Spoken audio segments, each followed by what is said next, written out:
Oh man, we're back with another episode of the AC podcast. Ooh, these Cowboys, man. Oh my goodness, I just need a good laugh. The Cowboys, they are hilarious, man. They are hilarious, you Cowboys fans. How about them Cowboys? How about them Cowboys? Are y'all people in Dallas? So y'all feeling good right now? All you fans that are in Florida that are Dallas Cowboys fans, are you feeling good right now? Oh, I'm sure you guys are miserable right now. Miserable. But I don't care. Let me calm down. I got a show to do. Boy, you guys already know where I'm starting, but I'm going to give you a rundown of some of the stuff we're going to talk about. Get into this Cowboys-Washington game. Cardinals defeating the Seahawks. Learned a lot from that game, so we're going to talk about that. My Steelers are still undefeated. The only undefeated team left. They defeated the Titans 27-24, so I'm going to give you a rundown of those things. Give you some quick hits about, you'll see. And then I'm going to get to what the L. Oh, my goodness. Some disgraceful stuff going on there. But the Dallas Cowboys lost to the Washington football team. A team without a name. They lost to a team without a name. And now I know the Eagles lost to this team too. So I'm not going to clown the Cowboys too much. But this division is terrible. That's number one. Let's just make that known right now. This division is terrible. The leading team is 2-4-1. The Washington football team is second place, 2-5. The Dallas Cowboys, since they just lost a divisional game, and they're the same record as Washington, is 2-5. And then the lowly, despicable, disgraceful New York Giants are 1-6. It's not an accomplishment to win this division. It's just not. It's the worst division of football by far. By far. Okay. I've had my fun now. But in all seriousness, Dallas Cowboys, they're a disgraceful and dysfunctional organization. They've subjected this fan base to misery the last quarter century. They've talked themselves into expectations that they haven't earned. And I don't know why Cowboys fans do this. I don't know why Jerry does it either. They heap expectations on this team. They heap credit on this team when they've earned none of it. They've earned none of it, despite their talent. I like their talent. I have no problem with it. But we have to show that we earned a spot at the table. We don't just get to be at the table because we have talent. There's been plenty of talented teams that have not made it to Super Bowls, let alone NFC Championship games, which the Cowboys haven't been to in a quarter century. So let's not even get into that. But the Cowboys and their fans talk themselves into relevancy.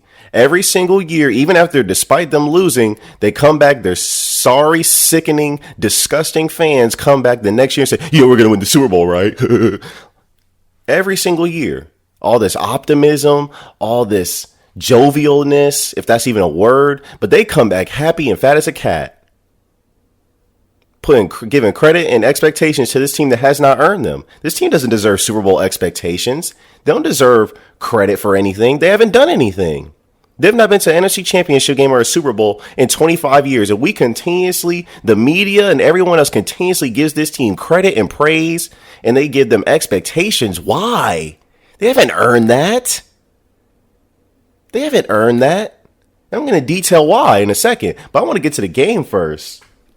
Because I thought there was no way on God's green earth that is 75% water, maybe 80%, or in the Dallas Cowboys instance, probably 90% because they're blue, but they're probably feeling blue today. They probably need to listen to some blues music right about now because they're feeling down and out about their season because it's gone way off the rails. But when you look at this Dallas Cowboys team, they're just a dysfunctional, disgraceful, tanking mess right now. And there's nowhere else to look but Jerry Jones. But I'm going to get to him in a second. How can you lose 25-3 to the Washington football team, the team without a name? A team, they didn't play stellar, but the Cowboys, they're just an utter mess the whole day. The whole day, they were an utter mess. Andy Dalton before he ultimately got knocked out of the game, and that's not funny at all. John Bostic should have got He deserved to get ejected, and I don't know why the NFL's not suspending him for that hit. But the thing that stood out to me, Andy Dalton wasn't good in this game. Before he got knocked out of the game. Ultimately, he was sacked 3 times, went 9-19 for 75 yards. So obviously he wasn't doing anything. That was all the way into the third quarter. So he wasn't doing anything to begin with. But when this guy got knocked out of the game, when he got sledgehammered by John Bostic, not one Cowboys player went up and challenged John Bostic. No one pushed him. No one threw any fists. No, nothing. That speaks to the culture of your team.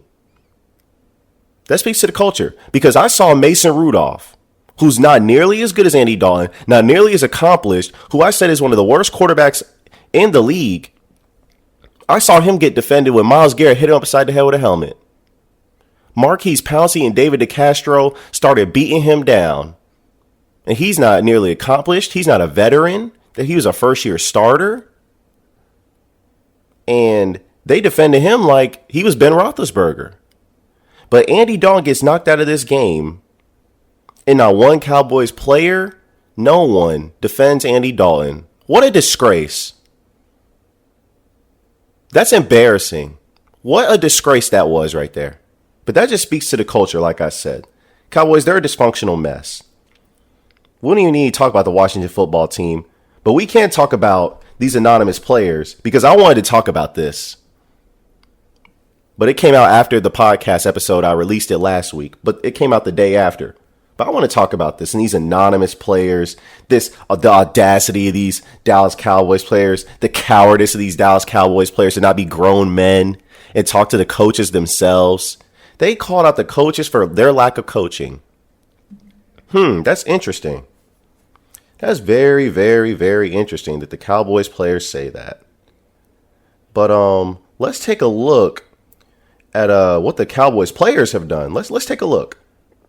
So they played the Falcons. Was it the coach's fault when they were giving up 40 or 39 points to the Atlanta Falcons, giving up a whole bunch of receiving yards to Calvin Ridley and Russell Gage and getting ran over?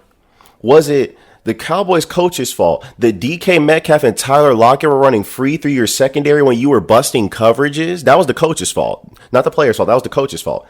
Was it the coach's fault when the Dallas Cowboys players gave up 3 games worth of rushing yards, 307 rushing yards to the Cleveland Browns and gave up 49 points? And then on an end around to Odell Beckham that was clearly 20 yards behind the line of scrimmage, 4 or 5 Dallas Cowboys players ran out of bounds and gave no effort to stop him as Odell Beckham skirted into the end zone for a touchdown? That was the coach's fault, their effort. Was it the coach's fault that you guys gave up 34 points to Daniel Jones and the Giants when they were averaging 11.8 points per game coming into the game? That's the coach's fault. When you guys are blowing coverages, busting coverages against a team that was averaging 11.8 points coming into the game. Was it the coach's fault that Christian Kirk got behind the DBs, Darryl Worley, when he was playing cover 3 and he's not supposed to be playing the deep third, but he's playing hook to flat or whatever he was doing instead of covering deep, and Christian Kirk runs right by him for a bomb, a 75, 80-yard touchdown? That was the coach's fault, not the player's fault. Was it the coach's fault when Kenyon Drake or whoever it was ran for 69 yards on the Arizona Cardinals' final touchdown when they're just trying to run out the clock? That was the coach's fault? That wasn't a player's fault. When 3 players could have stopped him, the 2 safeties and a linebacker to fill in the A gap, no one got up the A gap and stopped Kenyon Drake for running for a 69-yard touchdown. That was the coach's fault. Was it the coach's fault yesterday when Trevon Diggs got blown by Terry McLaurin after the previous play? He was talking smack to Terry McLaurin, and Terry McLaurin showed him the business the next play. Was that the coach's fault? Was it the coach's fault that you didn't pick up and go confront John Bostic about Andy Dalton? Those things were the coach's fault? No. Unacceptable. I'm sorry. Those things are not the coach's fault. That's the player's fault. If you don't believe in the scheme and the scheme's just not working, that's different. And Mike Nolan, I'm not making any concessions for him because he should be gone. Mike Nolan deserves to be fired because his defense is atrocious. But the things I just outlined, the lack of effort, the lack of tackling, the lack of discipline, players being selfish on the defense, trying to do other players' assignments, blowing coverages, having dudes run by you consistently in the secondary. That's not the coach's fault. They're calling the plays. It's your job to execute. And the Cowboys aren't executing. They're not. So no, we're not going to go by these cowardice statements that it's the coach's fault. It's all the coach's fault. They're blaming the coaches. But it just speaks to who's really in charge, because it's not Mike McCarthy. If Mike McCarthy was empowered as the head coach, these type of things would not be coming out. But we know who's in power. We know who's responsible for this. Jerry Jones. And the future of the Cowboys, someone asked me yesterday, what do you do if you're if you're management? They asked me about Dak and they asked me about the future. I'm like, I don't know. If you fire Mike McCarthy in the coaches, what is that going to do? A new coach is just going to get appointed. They're not going to get empowered. What do I mean by that? When you empower the coach, he is the voice of the team. Your job as the owner is to cut checks, not run the team, not involve yourself in personnel decisions. But Jerry wants all the credit. He can't put his ego and his pride to the side for the sake of it, to allow this team to be successful and win. He won't empower a head coach. He has to be the brains behind the operation. What other owner do we know that has consistently after every game has press conferences? What owner after games do we know that has radio interviews and has a radio station where he's talking about the team? What other owner do we know that's visible like Jerry Jones? We can't name any. The one owner that we can confidently name in the NFL. Someone asks you, do you know an NFL owner in the NFL? Do you know the name of the NFL owner? I bet you 80% of people could confidently say yes. And most of them, and 100% of them are going to say Jerry Jones. We can't name the owners of any other teams with confidence. We can't. But Jerry Jones, he consistently appoints coaches and doesn't empower them. He appoints someone to be his puppet and lets them know that he's going to run the show. And that's why players are calling out coaches, because you wouldn't dare hear a player on the Steelers call out Mike Tomlin. You wouldn't dare hear that. You wouldn't dare hear a player on the Titans call out Mike Vrabel. You wouldn't hear that. You wouldn't dare hear a player on the 49ers call out Kyle Shanahan. You for sure wouldn't hear a player call out Bill Belichick. These are teams with established cultures, established head coaches, who are the voice of the organization and the team, or the voice of the team and the organization. They're a vessel of the organization and the team. Your job as the owner is to cut the checks. And let's talk about some of the checks that Jerry's been cutting, because this isn't looking good right now. Zeke's leading the league in fumbles. He's got a 6-year extension last year. Jalen Smith, I don't know if he's being utilized wrong or if he's just regressed terribly, but he just got a 6-year extension the year prior as well. Amari Cooper got 5 years, $100 million this year in free agency from the Dallas Cowboys. And then we get to DeMarcus Lawrence, Mr. Run His Mouth, but doesn't produce with his suspect numbers, and he got $100 million the year prior.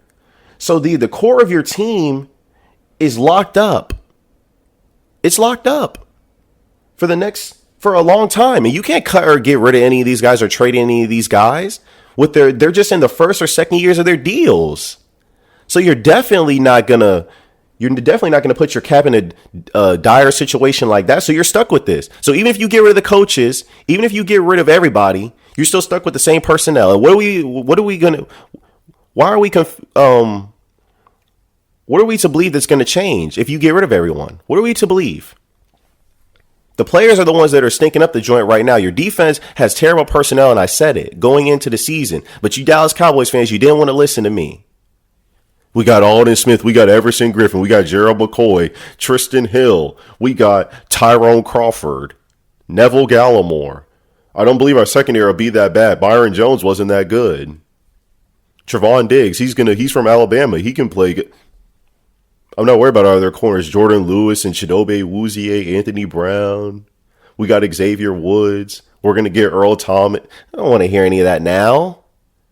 No one wants to hear anything from you Cowboys fans complaining about the defense now, because you didn't listen when we tried to tell you, when I tried to tell you. So don't complain now. I don't want to hear anything now. I don't want to hear anything but pessimism from you Dallas Cowboys fans for the rest of the year. I don't want to hear anything because your season's over. We don't know how long Andy Dalton's going to be out. You had this guy Ben DiNucci in there. God bless his heart. He fumbled the ball twice. Andy Dalton fumbled it once, got sacked for a safety. Guy was in there, only threw 3 passes. It was a disgraceful performance. It was disgusting to watch. Ezekiel Elliott, he's just falling off the rails. Amari Cooper was the only relevant receiver yesterday. 7 catches for 80 yards. Michael Gallup and CeeDee Lamb didn't register a catch. CeeDee Lamb had 5 targets. Michael Gallup had 2, dropped a pass. This is just a joke. It is a literal joke. And now the Dallas Cowboys are getting ready to play prime time against the Philadelphia Eagles, who are expected to win the division, who I said are going to win the division now by default because the Cowboys are just terrible. Washington football team, I don't believe in them. And then the New York Giants, they're just a dysfunction. They're just, they're trending in the right direction. I think they got a good head coach, but they're still, learning how to win football games. They're 1-6, so they're nothing to write home about either. So, there's that. But the future of the Cowboys, it doesn't look good. And people keep asking me, oh, you see how bad this team looks? Now Dak will get paid. Dak was 1-3 with this team. Should have been 0-4. Your 2 wins on the season are against the Atlanta Falcons, who are 1-6, and the Giants, who are 1-6. So what does that say about you if you're in the running, in the race with those teams at 2-5? What does that say about you when you've gotten stomped by the Cleveland Browns, who put up 49 on you, when you got beat down by the Seahawks, who have a winning record, the Rams, who have a winning record? What does that say about you?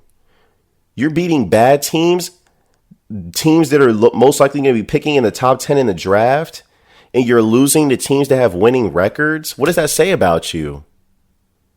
You feel good about that? As a Cowboys fan, you guys feel good about that? You lost to Cardinals 38-10 on Monday Night Football. Forgot that game. You've lost to nothing but winning teams, except for yesterday, to the Washington football team. So no, Dak's not going to get paid. He's coming off an injury. He was 1-3. He had a losing record when he was starting last seen. He's got to prove he can stay healthy. The Cowboys are going to franchise tag him, but I don't know where you're going to go from here. You just got to run it back next year with the same squad. Unfortunately, there's not really that many changes you can make. Only thing that maybe could be intriguing is if the Dallas Cowboys lose enough games that they get in position to draft Trevor Lawrence, Trey Lance, or Justin Fields. I don't think they'll be able to get Trevor Lawrence because the Jets are just so trash that they're obviously going to get the number 1 pick. And Trevor Lawrence posted a picture on Instagram of him proposing to his girlfriend. I'm like, yep, he's going to the draft. He's going to the draft. He proposed to his girlfriend. He's not passing up that number 1 overall pick now. No. He's planning a wedding. No way. The Jets are going to get Trevor Lawrence. Oh man, they're going to ruin him. But yeah, that's the only thing I could think could make this whole situation interesting is if the Dallas Cowboys eke into one of those top spots where they can potentially get a quarterback and then get rid of Dak. But yeah, overall this is a mess. It doesn't look good. The coaches, they don't have a voice. Jerry, he's out here running the team and doing a poor job. No empowerment of the coaches. Lack of leadership. Lack of culture. Cal defense stinks. Your offense put up 3 points yesterday. Andy Dalton's hurt. This is a mess. This is a disgraceful mess. So that's that for the Dallas Cowboys. Moving on to more relevant teams. Teams that actually deserve our praise and respect. Cardinals defeat the Seahawks 37-34. This was a great game to watch. What a Sunday Night Football game that was last night. Kyler Murray, 2 black quarterbacks in primetime. You love to see it. And they put on a show. Kyler Murray was just spectacular last night. 34-48, 360 yards, 3 touchdowns, an interception. Russell, 33 of 50, 388 yards, 3 touchdowns, 3 interceptions. But Kyler's legit. We already knew that. Kyler also ran 14 times for 67 yards and a touchdown. Kyler's legit. That lightning quick release that he has. He's got number 1 target in DeAndre Hopkins. They got playmakers on their defense. It's not over. They lost Chandler Jones, so their pass rush is a little, it's not nearly good. But Vance Joseph is willing to call blitzes, disguise, and whatnot. Buda Baker obviously is one of the best safeties in the league, making plays. Got hogged out by DK Metcalf. What a play that was. DK Metcalf's a freak. Eagles fans, turn your head away. We got JJ Arcega-Whiteside. But yeah, they got Buda Baker on that defense. Jordan Hicks is no slouch. Devondre Campbell's no slouch. I don't know why the Cardinals aren't playing Isaiah Simmons more. He was a top 5 pick, but that's neither here nor there. Or top 10 pick, whatever he was. Excuse me. But overall, the Cardinals, they're impressive. Cliff Kingsbury, he looks like he knows what he's doing for the most part. Offense looks good. Cardinals got weapons. They got a running game. Multifaceted running game with Kenyon Drake, Chase Edmonds. Made some things happen yesterday. Chase Edmonds was a monster yesterday. 7 receptions for 87 yards and then 5 carries for 58 yards. He was second best player on the Cardinals yesterday. But yeah, the Cardinals got everything. They got speed, got athleticism, got size, got a running game, a pretty good defensive coordinator who can make some things happen. Oh, I forgot Patrick Peterson's on that defense, although he didn't have a stellar game yesterday. But Cardinals, they're legit. They're going to be a legit threat in the NFC. That's for sure. So this is a big game for them because they learned how to win a big game against a very, very good team. So that was big for the Arizona Cardinals and their confidence. But I want to get to the Seattle Seahawks. Obviously, Russ throwing 3 interceptions isn't ideal, but when you look at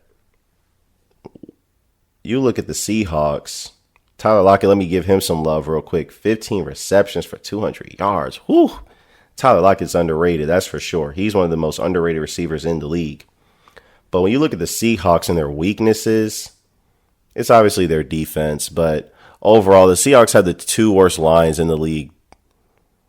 Their offensive line is one of the worst in the league, and their defensive line, it just doesn't generate any pressure. And the Seahawks aren't a team to blitz a lot either. And I think that's the thing that can stop them from winning a Super Bowl or getting to a Super Bowl, because they just can't generate any pressure on the quarterback at all. They don't have a pass rush. There's not really anywhere for them to get a pass rusher because teams aren't giving up elite pass rushers like that. But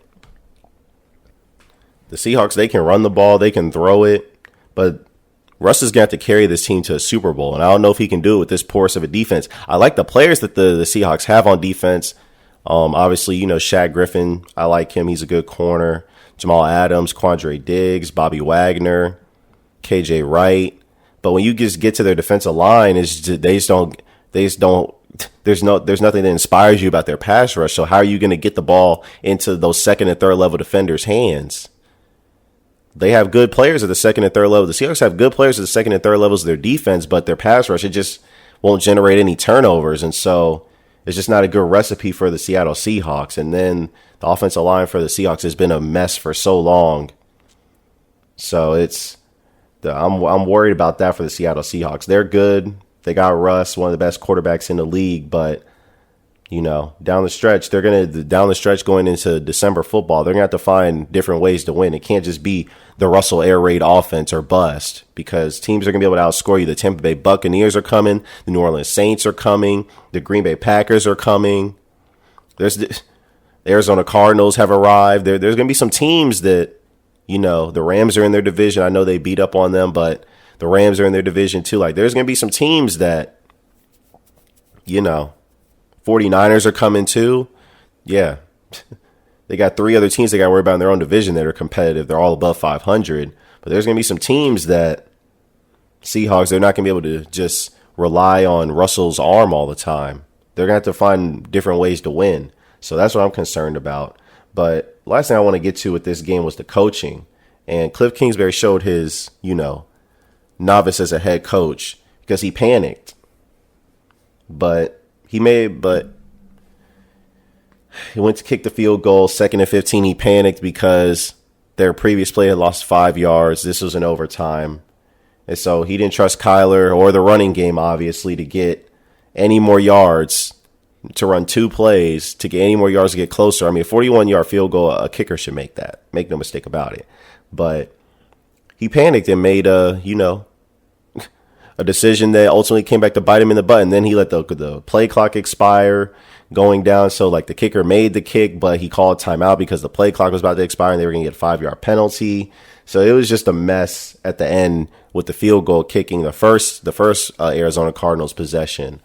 But yeah, he showed some signs of, not being aware and, being a novice as a head coach in his second year. But hopefully he won't make that mistake again. But that's something I noticed that, needs to get rectified. Getting to the Steelers, last undefeated team, my Pittsburgh Steelers. We're the last undefeated team, 6-0. This is a matchup of two 5-0 teams, and I'm just going to say it right now. I believe the football gods did the Steelers a solid, because the Steelers, we all remember, Titans had a massive outbreak on their team, resulting in the Steelers-Titans game getting canceled, or postponed rather, and the Steelers had to forfeit their bye week early because the Titans, weren't doing what they're supposed to be doing. Let's just keep it at that. And I believe the football gods came to the rescue of the Pittsburgh Steelers. And they took Steven Gostkowski's kick and made it wide right. Which, that's fair. The Steelers should have won this game. They were the better team. They are the better team. Steelers can win in multiple ways. Big Ben Roethlisberger threw 3 interceptions. Not really concerned about it. One play, the only one that was even legitimate to me was the one where he tried to force it to Juju Smith-Schuster down the seam against the Titans cover 2 defense. But other than that, the other ones, one, got batted up in the air by a defensive lineman. The other one was at the end of the half. But overall, Ben Roethlisberger played good. I'm not worried about him. Ryan Tannehill, the Titans, to me, are built to win one way. That's with Derrick Henry leading the way and the Titans play action passing off of it. Now, we know the Titans, they can score, they can put up points. A.J. Brown, Adam Humphries, Jonnu Smith, Corey Davis. They have receivers, obviously. But the Titans are a team that's built to play with a lead, not to play from behind. That's my ultimate takeaway from them. And that's why I don't think the Titans are on the Steelers' level. You saw what was happening in the first half when the Steelers were up 20, beating them down. The Titans had no answers. But my biggest fear came to fruition, and I knew it was going to happen. And this is why.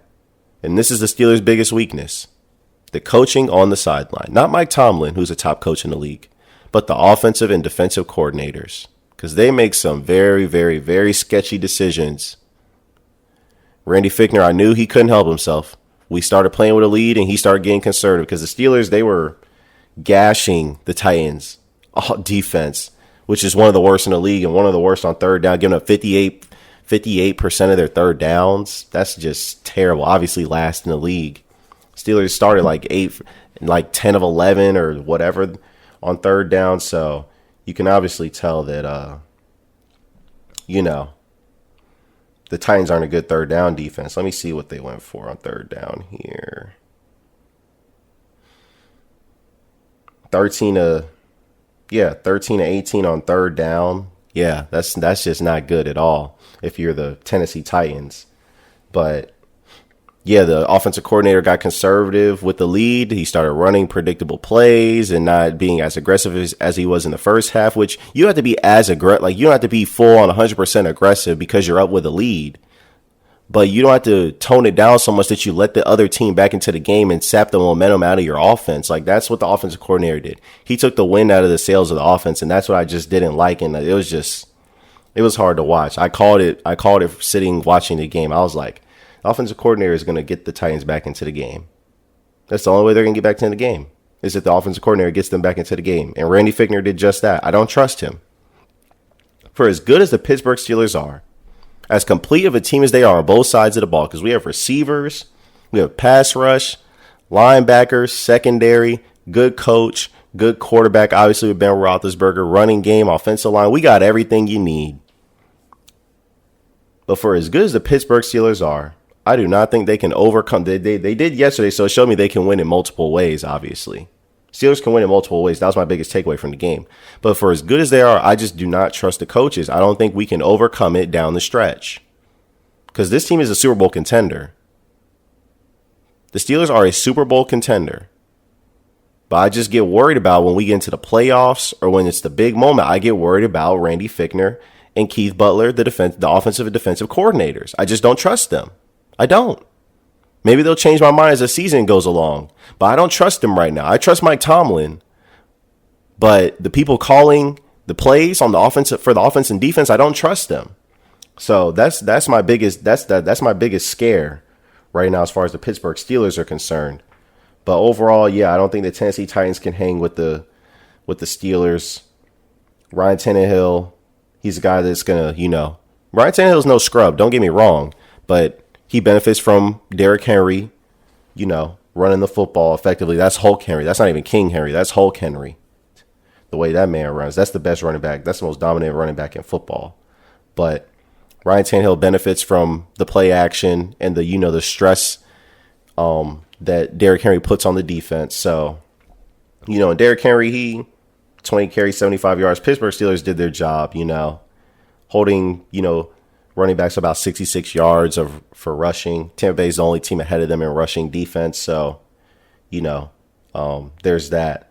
But yeah, overall, not really concerned about the Tennessee Titans too much. But I want to get to some quick hits. First quick hit I want to get to is Jair Alexander. This guy is one of the best corners in the league. And I've been talking about this guy since last year. This guy is one of the best corners in the league. And you guys may not know who he is, but he's a corner for the Green Bay Packers. The last 3 weeks, this guy has been shutting people down.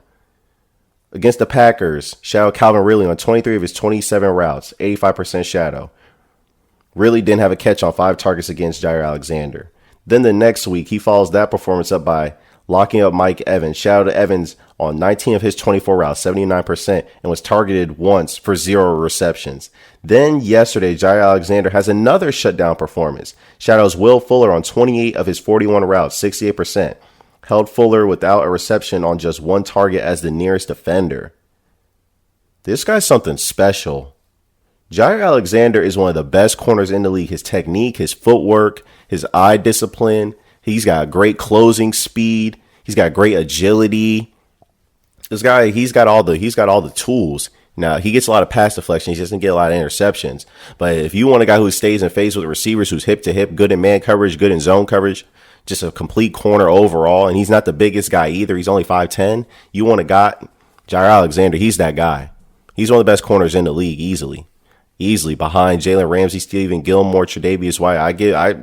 Hey, Jair Alexander could be the and Marlon Humphrey. He's a top 5 corner to me. That's top. He's elite as far as I'm concerned. This guy's elite. Make no mistake about it.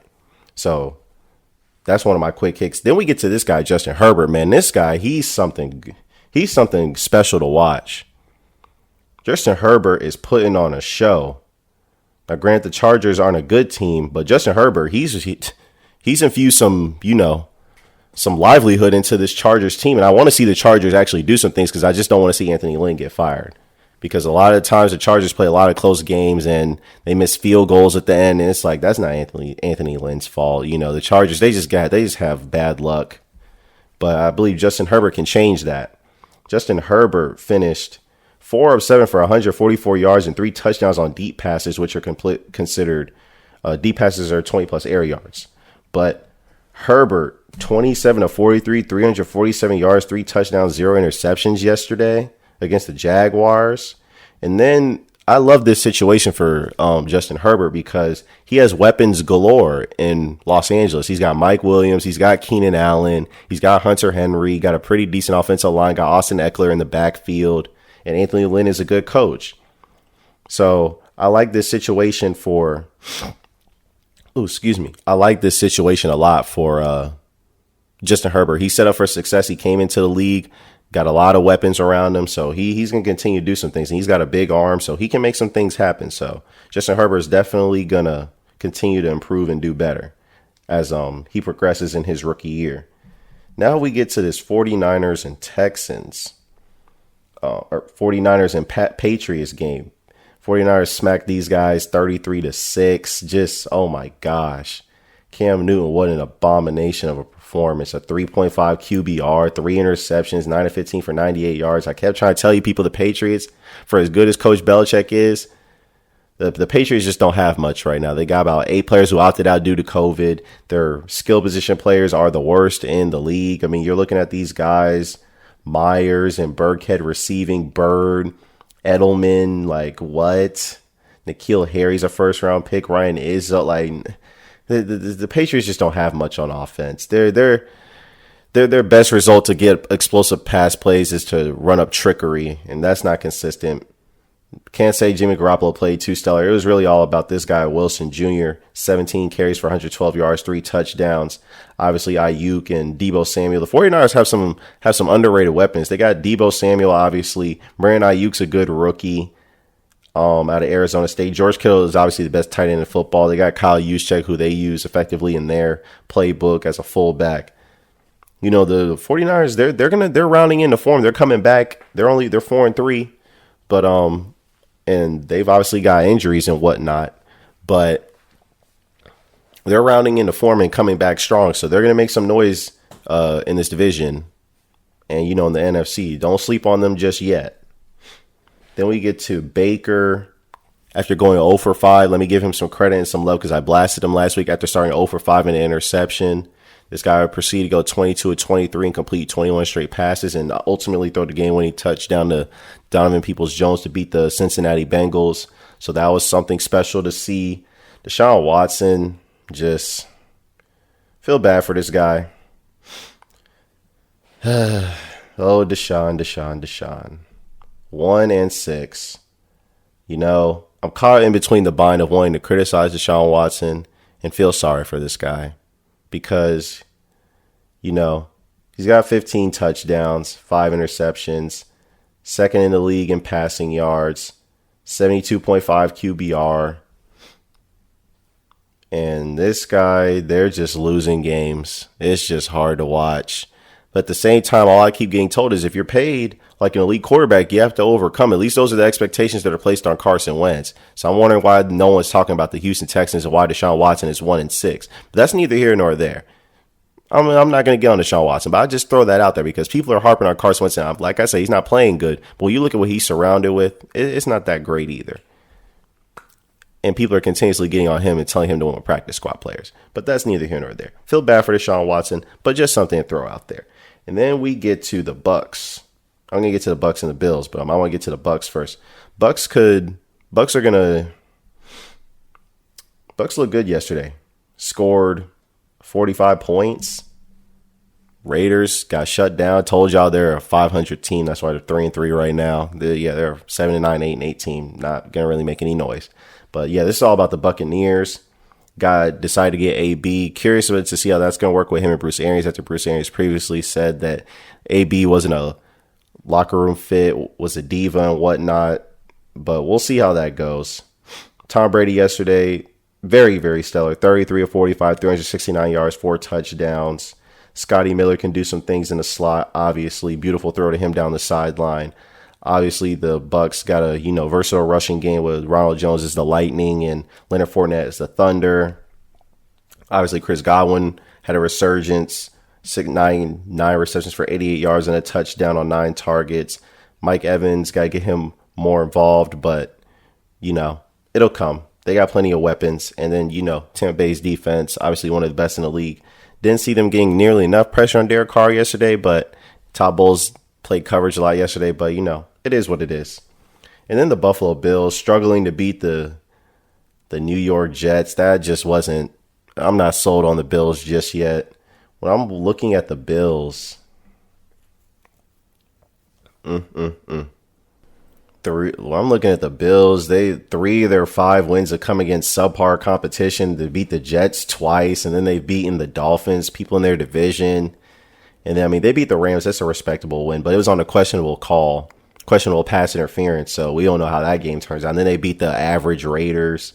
But the 2 teams that they've lost to, the Chiefs, and then they got beat down by the Titans. Those teams only have one loss respectively on their resume this year. The Chiefs beat them 26-17. That game wasn't nearly as close as it seemed. And then the Titans just blitzed them 42-16. So I still have reservations about the Bills. Josh Allen, he started off the season good, but he's tailed off. Not looking like the same quarterback nearly. Let's see what he did. 30 or 43, 307 yards. I mean, he was good, but no touchdowns. Buffalo got the running game going a little bit more, but not nearly. I'm just not sold on the Buffalo Bills just yet. I expect them to be better than what they've shown, and that's just not what's happening right now. So that's that. I'm not really sold on them yet as an AFC contender. They still got a lot to prove. But let's get to some what the hell was that? First team up is the Atlanta Falcons. This team is such a disgrace, such a dysfunctional organization, one of the worst teams in the league, 1-6. And at this rate, the Atlanta Falcons must want to join the NFC East, aka the NFC least, because they fit right in with their sorry selves being 1-6. They should be the fifth team in this division because they're one of the worst teams in the league, one of the worst watches in the league. They continue to choke away games. Todd Gurley runs in for a touchdown when the Falcons are trying to run out the clock, and predictably, the Falcons lose the game yet again. Just can't help for losing. It's just one of the worst things to watch. The Falcons have just subjected their fans to misery. They've subjected their fans to misery. At this point, they're stealing money from the fans. No fans should attend Falcons games because they're just going to choke them away. It's just that simple. Now we get to the Denver Broncos. Denver Broncos getting shellacked, beat down, just utterly embarrassed. Oh my goodness. Turn your face away by the Kansas City Chiefs. Now I get it. It's number 15. It's Patrick Mahomes. It's the Ferrari. But my goodness, how do you get beat down and just disgrace like that? Drew Lock 24 or 40, get sacked 3 times. You had 2 interceptions, a 19.7 QBR. Denver Broncos are 2-4, not looking too good right now, not looking stellar on any front. It's not good. The Denver Broncos, their season is over. I thought they were going to be a playoff team. I thought Drew Lock was good, but it's looking like he's not what I thought he was. So there's that. And then we get to the pitiful, disgraceful Jets. The J-O-K-E, joke, because they're not the Jets. They're not a football team right now. They're a team that looks like they could get beat by some JV players. They look like a team that if you take the best college football player off every team in the SEC, they could come down and beat this team. I'm just being serious. The Jets, they don't do anything right. They're a disgrace. They only put up 10 points yesterday. They got beat down by the Miami Dolphins the week prior. Now we're talking about, what are we talking about here? Sam Darnold. We don't know if he's going to be the quarterback of the future going forward. You looking at what they do on offense? I mean, my goodness, 12 of 23 for 91 yards throwing. Sam Darnold, 2 interceptions, a 17.6 QBR. This is just pathetic stuff. When are we going to get rid of Adam Gase? When are the Jets going to get rid of Adam Gase? Stop subjecting the New York fans to anything.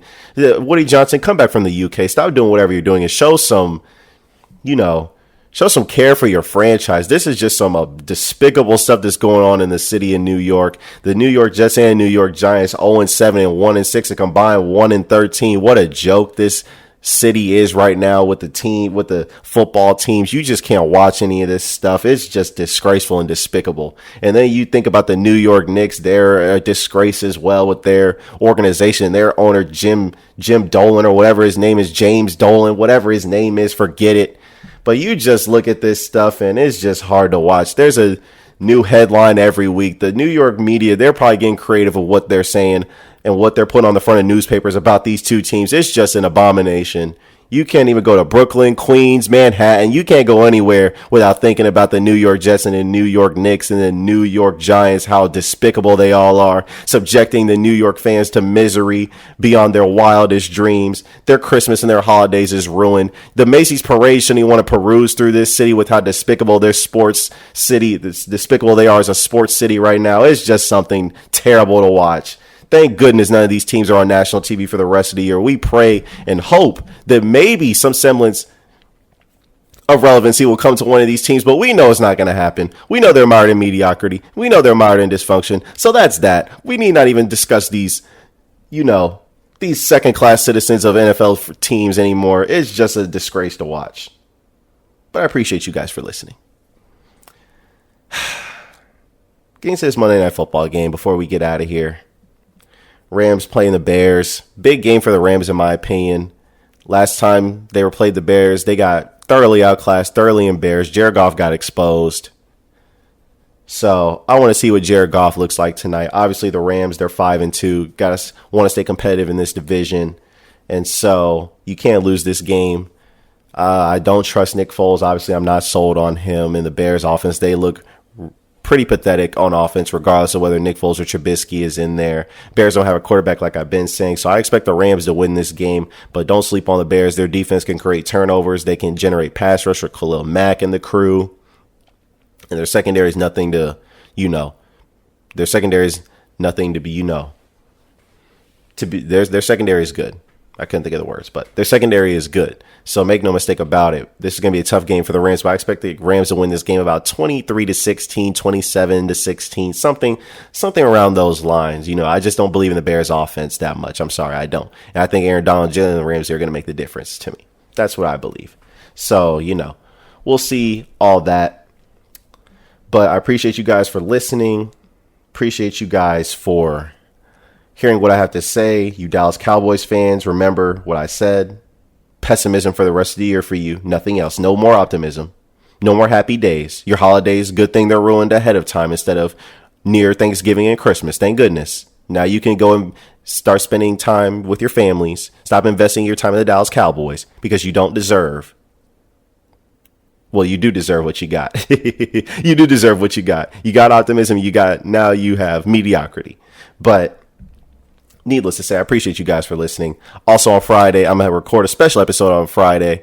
Got a special guest coming on. Can't wait to have him on. Been trying to get him on for a while, schedules and whatnot. Everybody got lives and whatnot. But appreciate this guy for making time. We're going to have him on. One of my good friends, good mentors and whatnot. Going to have him on to speak and talk about some stuff on the AC podcast. So I'm looking forward to that.